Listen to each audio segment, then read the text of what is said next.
lagi Nabi jadi Nabi itu 23 tahun. Itu yang menyokong beliau jadi Nabi itu orang Nasrani dan orang Yahudi. Karena itu satu-satunya perangkat yang harus dipakai. NU belum ada, sama nggak usah GR bela Nabi. NU pas itu belum ada.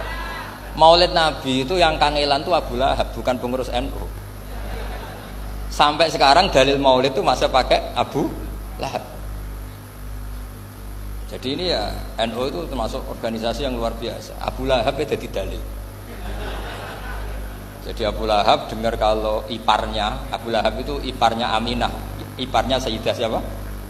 Dengar Aminah lahir, nggak punya suami, saking senengnya tandalemnya beliau, namanya Suwaibah, itu dimerdekakan. Ya setidaknya untuk hari Senin tak sebut beliau lah, karena pas soleh. Nanti Selasa Rebus dan itu dimerdekakan. Saya yang kiai kecil saja nggak bayangkan kalau pagi-pagi tidak punya anak dalam yang bikin kopi siapa, yang mencucikan siapa, yang nyapu rumah siapa. Tapi Abu Lahab saking senengnya punya ponakan itu dikasihkan. Sudah Suwaibah kamu pakai saja. Sudah biar melayani kamu, ngurusin kamu. Jadi saya bayangkan hari itu Abu Lahab itu mungkin bikin kopi sendiri, nyapu sendiri demi ini. Nah itu sama Allah dikenang sehingga yukhaffafu anul adzabu yaumal isnan, itu masyhur. Idza kana hadza kafirun ja'a dhammuhu bi tabbat yadahu fil jahimi mukhal lada ata annahu fi yaumil isnaini daiman yukhaffafu anhu lisururi bi ahmada famadzannu bil abdil ladzi kana umruhu bi ahmada masruran wa mata muwahhida. Ini Abu Lahab yang kafir, hormat Maulidur Rasul saja dapat takhfiful adab, apalagi yang mukmin. Jadi itu satu-satunya dalil Maulid, itu dalilnya Abu Lahab. Ya makanya terus kita itu dibully sama kelompok sebelah, dalil kok Abu Lahab.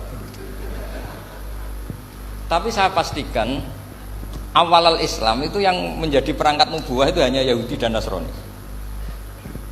Karena yang lainnya nggak tahu Nabi itu apa. Saya beri sedikit cerita. Nabi itu umur anggap saja kita ikut kaul yang 12 tahun saja. Sebetulnya ada beberapa perdebatan, ada yang bilang 9, ada yang bilang 12. Tapi yang debat tidak usah didengerin, sama-sama nggak tahu kok ngotot. Kadang orang debat ya lucu, sama-sama nggak tahu kok ngotot. Anggap saja 12. Nabi datang ke Syam. Syam itu ya sekitar Syria, Lebanon, Palestina itu Syam.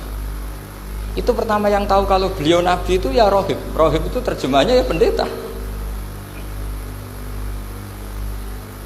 Rohib, Bukhairah nemuin Abu Thalib, itu siapa?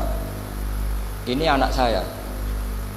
Terus ditanya lagi, ini siapa? Ini anak saya. Sampai 3 kali. Terus sampai Abu Thalib itu agak tersinggung. Memangnya masalahnya apa kalau dia anak saya? Terserah Ibu Bukhairah bilang gini, semua alamat Nabi pada anak ini itu ada semua, kecuali kecelakaannya satu, anak kamu. Loh memangnya masalahnya apa? Karena alamatnya Nabi di Taurat dan Injil itu yatim, sementara ini punya bapak kamu, ini masalah. Jadi dilihat macanya sudah memenuhi kriteria, semua memenuhi kriteria kecuali satu, karena punya bapak Abu. Akhirnya Abu Thalib ngaku, ndak ini ndak anak saya, ponakan saya. Akhirnya diketahui kalau ini benar-benar calon Nabi. Pertama yang tahu siapa? Pendeta. Karena yang punya khazanah kitab samawi itu ya para orang Nasrani dan Yahudi. Sehingga Al-Quran meskipun pada akhirnya ngeritik Yahudi Nasrani itu, tapi nggak bicarakan Yahudi dan Nasrani.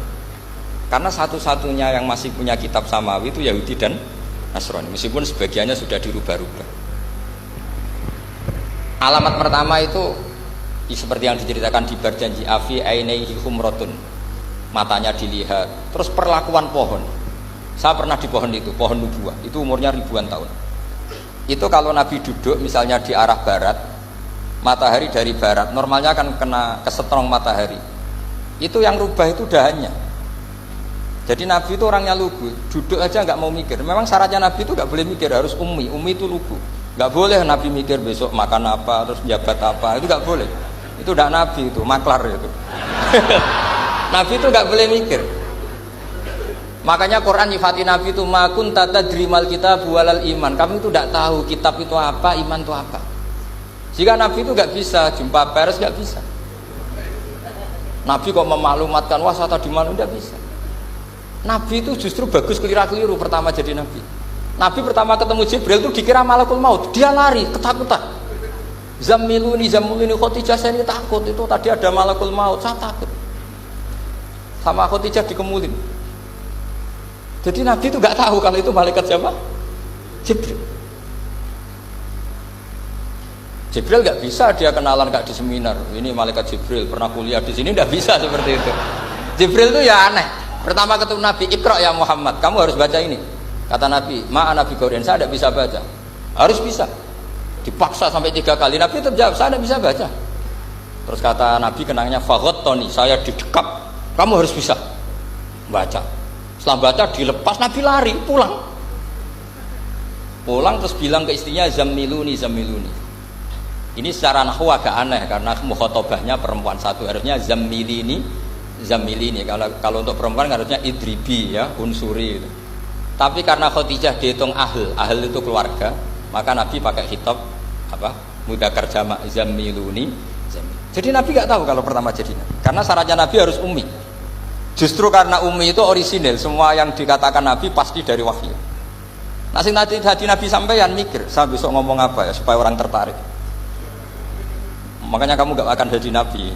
Selain sudah ditutup juga bahaya ini karena tadi. Makanya saya ngaji itu ya sekenanya saya tidak pernah ngaji itu mikir. Karena ngaji itu menarik ndak itu terserah nasib. Kalau nasib sedang baik, kamu tidak paham gini, wah Gus Baik ilmunya tinggi sampai kita tidak paham itu kalau nasib sedang baik. Kalau nasib tidak baik, ngomong sudah enak apa? Wah, sebulet tuh.